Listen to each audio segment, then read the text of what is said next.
Hello everyone, it's Kristen Redman, and today we're going to go over the planetary aspects surrounding us and affecting us for this upcoming week of April 23rd through the 29th. And this week, I don't have my typical videos with the music and writing and words because my computer is being a weirdo. So we're going old school today, and there's no music. So cut and dry and right to it. So anyway, this week is an interesting week, and let me tell you why. Because we're leading up into the full moon cycle, the one and only Scorpio full moon that's going to be happening on Sunday this week, the 29th. And Scorpio is quite a pivotal sign and energy that is occurring for all of us this year in terms of healing past wounds that continue to haunt us. Okay, those wounds can be crisis or trauma or something that happened from our childhood, or maybe something that we didn't know how to handle any time in our life, and we just repressed it to the point because we couldn't handle it at that time. We repressed it and buried it deep and thought, oh, that's not going to bother me. Well, then this is one of those years where it gets drawn out and it says, hey, BT dubs, it has been bothering you and it affects you a lot more than you realize. But it's more than just actualizing that and seeing it. It's a matter of shifting it and changing it and fixing it and healing it, right? That's the big thing we want to do. And this is all thanks in part to Jupiter, the planet of luck and expansion, that planet that pushes us beyond our comfort zones, but pushes us into greater territory where there's bigger blessings. Jupiter is transiting through Scorpio, and it hasn't been there since 2005, 2006. So think back to that time frame in your life. What was going on, especially in terms of these wounds, right, that keep resurfacing, and you're always like, why does this always happen? Why do I always get bad jobs? Why do my relationships always go this way? Why am I always broke? Why am I always falling back on these addictions as opposed to dealing with things head on? We look at those things, right? You fill in the blank, whatever it is, those repetitive cycles you repeat. What was happening in 2005, 2006 for you in terms of those? And here Jupiter comes back, okay? And it does this in 12-year cycles all the time. But it says, what have we learned since then? And how do you want to change it? How do you want to go outside of that? The limitations that you've set yourself in. How do we want to go beyond it? Because that's what Jupiter does. It pushes us beyond the limitations that we set for ourselves. And these setbacks, these traumas, these crises, whatever it is, these things, they're a setback. They hold us back. They are the fences that keep us back, and we're the ones that keep us there. So Jupiter's pushing us beyond it, but it doesn't happen easily, right? We got to heal some stuff first, and we got to drag out the darkest aspects first. So Jupiter's been doing that starting October 10th of last year, and it goes through until November of this year. But here we go, having a full moon in Scorpio. So it embodies that energy of where the endings need to occur, because in full moon cycles, that focuses on the endings, the ending cycles. So this is a pretty powerful full moon we have this week in terms of that. Where do these things need to end in my life? Where do I want these repetitive cycles to stop? So pay attention this week to what the universe is laying down. All right, because we have a lot of energies leading up to this full moon on Sunday that go hand in hand with this energy. The power of transformation is in the sign of Scorpio. Scorpio is a very interesting sign, and those of you who have incarnated as Scorpios, or you know somebody who's a Scorpio this lifetime, you'll agree with this. Okay, Scorpio, it rules the 8th house in astrology. And that is kind of the dead zone, dark zone, interesting zone of astrology. It deals with those traumas, crisis, addiction. It deals with the taboo subjects that people don't necessarily like talking about or aren't very comfortable talking about. And that includes those addictions. It includes other people's money and debts that they owe to those people. Sex falls under that area too. A lot of people are uncomfortable talking about that. But the main thing that the 8th house deals with is death. Death, trauma, crisis. Big time. okay? Because those are the events that are that ending cycle. The ending cycle that has to occur in order for the new beginning to start. Mm-hmm. So, as such, the people that come into this lifetime as a Scorpio unfortunately deal with a lot of those darker aspects. They tend to be a lighthouse for those, whether it's themselves or they attract people around them. They deal with more death than most. The addiction, the trauma, the all of those things, they follow the Scorpio folks the most. And this is a year where we have the opportunity to recognize where those things have held us back. Maybe it's the loss of somebody from a long time ago, maybe from that 2005, 2006 time frame, huh? Or any time frame. And we realize now that we're ready to move on, not past that love. Because ironically, even though Scorpio deals with all of these darker aspects, possessiveness, jealousy, all of these things, because it's ruling planet Pluto deals with that. Keep that in mind for later. We're going to talk about Pluto because it's doing a big thing this week. It's it's more than just the darkness, okay? All of these things happen because it peels back the layers of the psychological mind. It peels back the layers and all of the imitation to get to the real true self. And with that comes acceptance and unconditional love. That's the main thing that comes out of this, right? Whether we're accepting ourselves or we're accepting others, we're accepting them for what their soul is and who they are. And as a result, we get that real, true love that comes from the essence of God. That's what Scorpio is. But in order to get to that, we have to peel to the heart of the situation and pull out those roots and expose them to the light today to heal them. This is the year where we do that. And this full moon's going to embody that energy. So pay attention this week. You don't have to heal it all this week. No. You don't have to do that because this year is going to be forming around that. Just pay attention to what the universe is saying to you this week in terms of it. Especially because at the same time, we're going to have a connection that's going on between Saturn and the Sun. Now, the Sun is in the sign of Taurus, which is the opposing sign of Scorpio.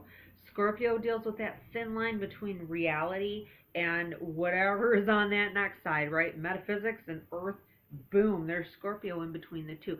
But its opposing sign, Taurus, is firmly planted in the Earth. It's an Earth sign, but it's the most grounded of all of the Earth signs. And that's where the Sun is at now, shining a light the next 4 weeks on our earthly needs. So that's going to be money, our job, and our health, our body. Okay, so we've got the Sun going through that, and it's going to be making an interesting harmonious trine with the planet of structure and boundaries, Saturn. So we got good grounded energy making a good connection with the planet of structure. That's a fantastic energy to have behind this moon of transformation. Where do you want to make those changes? What do you want to let go of? What baggage do you no longer want to carry? Because ultimately what this does is it says this no longer serves you. So this weekend you may be doing a little bit of introspection and inventory on those things. What do I no longer need on a psychological level? What do I no longer need on an emotional level? What do I no longer need on a physical level? You're like, I don't need these feather paintings anymore. I'm getting rid of them. I don't need this lamp. I kind of do because I like them, but I'm just saying in general. You know what I mean? You go through and you find that you've got 7,000 books that you don't need. Donate them. You've got an endless supply of milk cartons because you were going to do a craft project. Now that's not going to happen. 1992 went past when you were going to do that craft project, but milk cartons were made, right? This is a time when you go through and say, I'm going to recycle that. I'm going to get rid of that. I don't want to carry that energy anymore. I'm ready to let it go. Pay attention to those longings, okay, on various levels. Okay, it's also going to be emotional too, because these are things that want to be pulled out because they're not in your highest best. They're not in your best interest. And there's a new beginning waiting right there. Waiting, but it can't happen until that ending occurs. Scorpio, Scorpio, Scorpio. So if you do start initiating changes, if you listen to what the universe is laying down and your spiritual network around you is laying down this week, there is a potential for great foundation under those changes thanks to that Sun and Saturn connection that's happening at the time of this full moon. Now, keep in mind that full moons are always a time when it's trying to draw out what doesn't work with us. Because this is probably the most intense of all of the water sign moons, full moons this year, I see this as being a very, very emotional and intense full moon. So those of you that work in the healthcare industry, you know that full moons are crazy times in terms of, you know, attendance in the hospital and issues.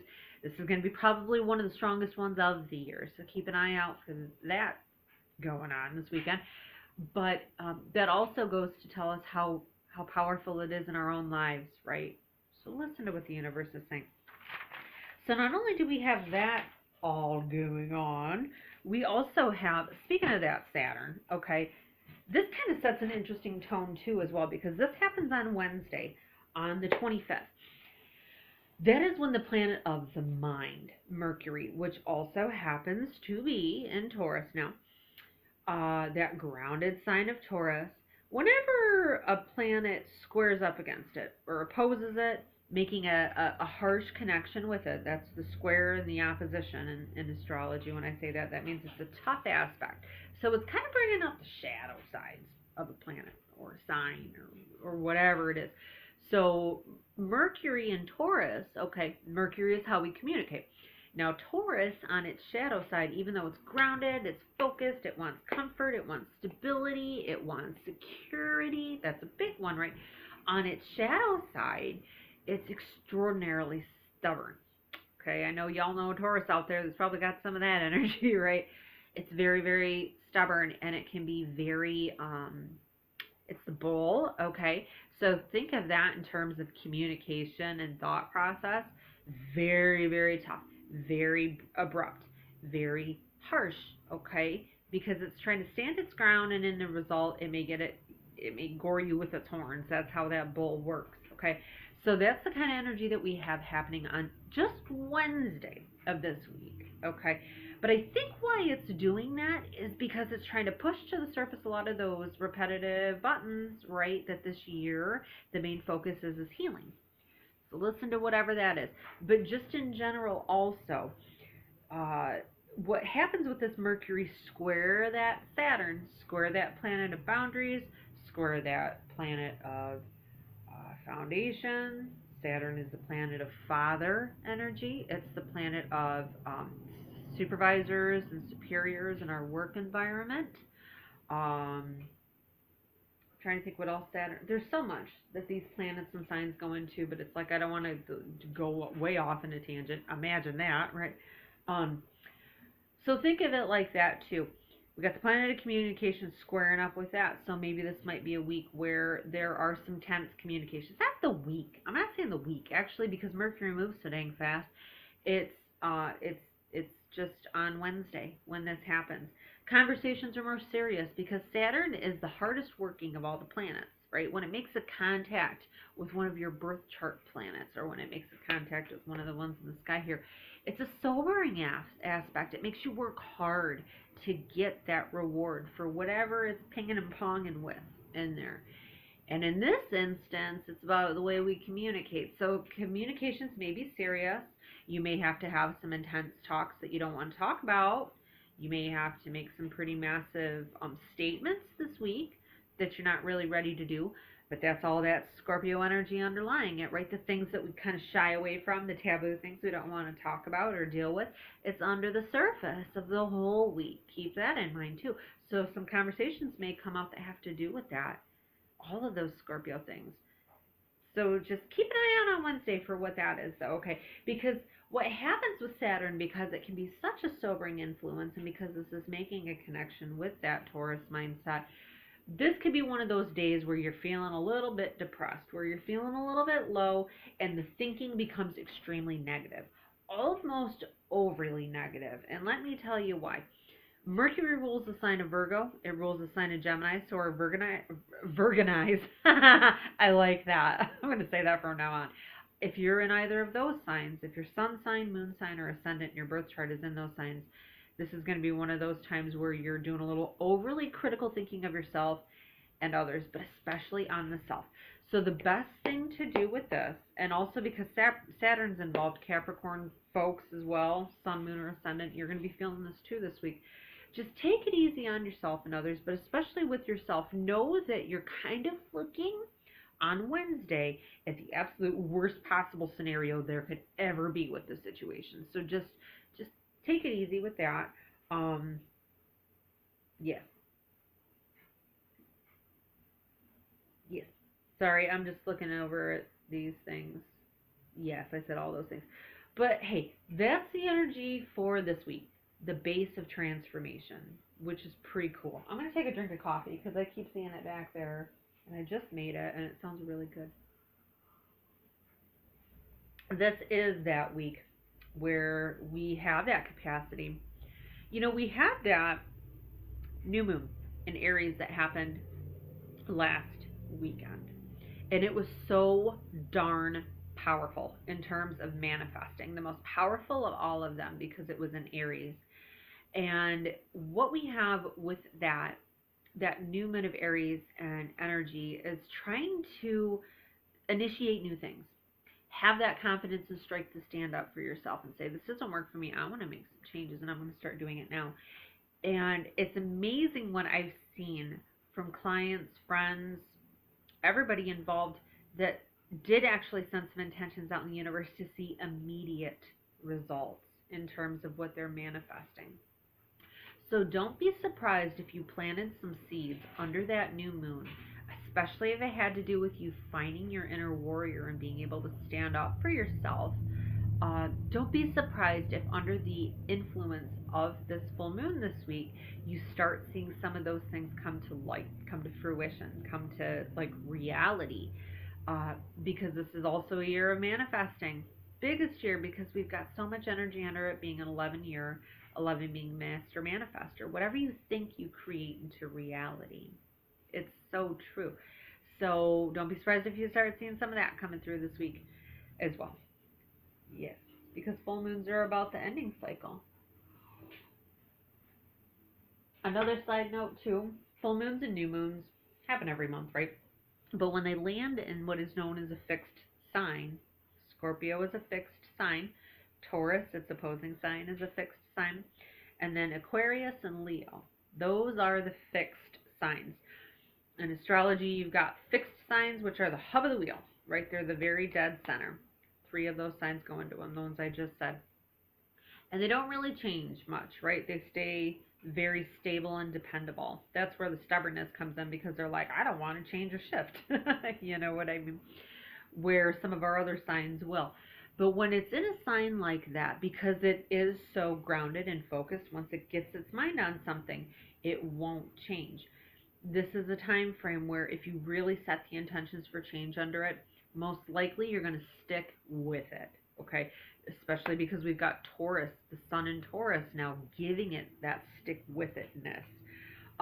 This is especially vital. This is a very powerful full moon for our friends that are ready to end some sort of addictive cycle, especially one that deals with food or drugs, substance abuse, alcohol, anything that's affecting your body. Because remember, Taurus is about the body.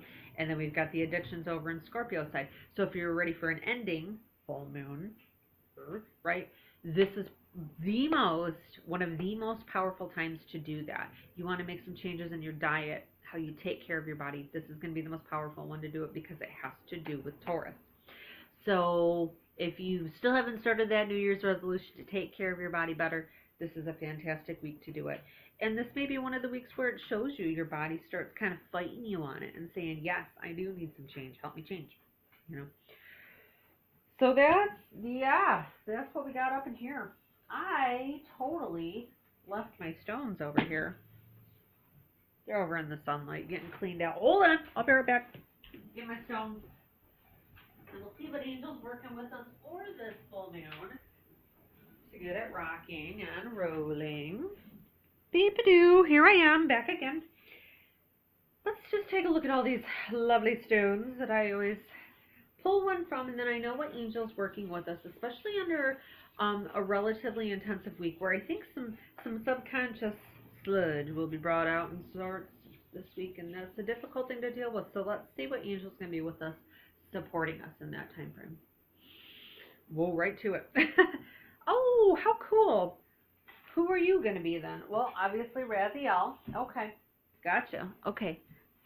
All right. I'm getting okay. Dreams is what I'm feeling. Archangel Raziel is coming through this peacock ore, which is such a legit. Oh, my nails look like crap. Don't look at my nails. Yikes. Okay. Point with my nose.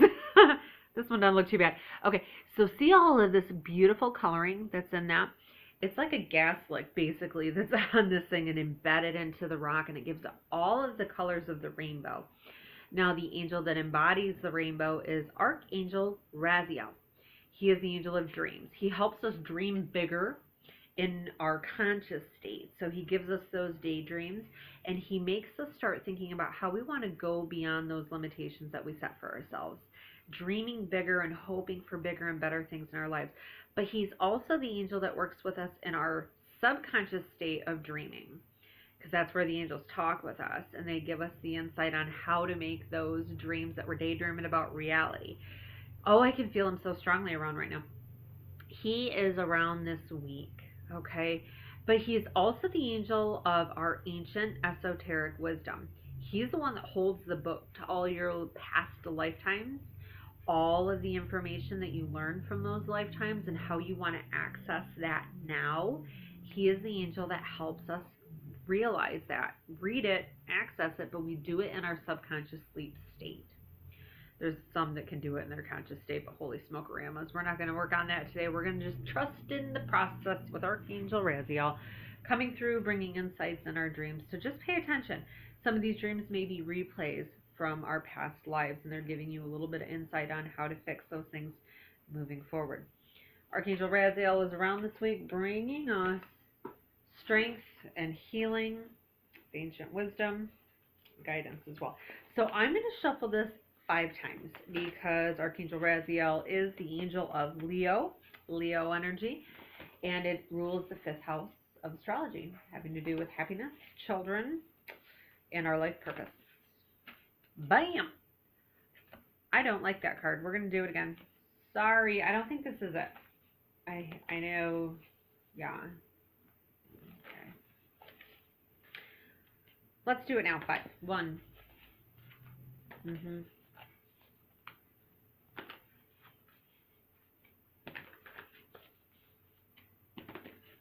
Booyah. Much better. I do like this one. I tell you what, this is Archangel Michael coming through this one too. He's the guardian of that life purpose of ours, which is interesting. What's cool about this card, the number 4, the Emperor card, see him? There's Archangel Michael there with his arms folded, and he says, you are not coming past me. No, no, no. I have set my boundaries. I have set my structures. I have said this is not what I'm going to take. I am not going to deal with this. Do not pass it, okay? And as a result, people adhere to that. They adhere to that strength that is exuded by this wonderful card of the Emperor. I also feel again, too, that this might be a week where there's some conflict with dad, conflict with superiors, conflict with supervisors, because this card also indicates that as well, and we know that's happening in the universe as well. Just stand your ground. That's what I'm feeling. Stand your ground. Stand your ground. It's okay. But this card in particular, well, these aren't even better words, but it says organization and logic, structure and discipline, and leadership as well. And we know all those things are really getting brought to the forefront and the surface, whether it's leading our lives, leading at work, whatever it is. But I think the main focus is leading ourselves where it is we want to go. So, everybody, know that these archangels are around bringing this stability into our lives, because that's a better explanation of what this card is that it's the number 4 card in astrology. 4 numerology also represents this as well. 4 is like the 4 legs of a table. Just think of that, okay? Like the 4 legs of a table that provide the stability that you need to feel grounded and secure. You need all 4 legs for that to happen, and that's exactly what that number radiates. See a lot of 4s around you. Know that it's your spiritual network of guardians and angels making sure you're going to have what you need when you need it as well. So this is a wonderful card to have this week. Stand your ground. Do what you got to do. And call on the archangels as you need them, right? They're protecting that life purpose of yours and helping you get where you need to go. So, everybody, thank you so much for watching. Have a wonderful week. Bye.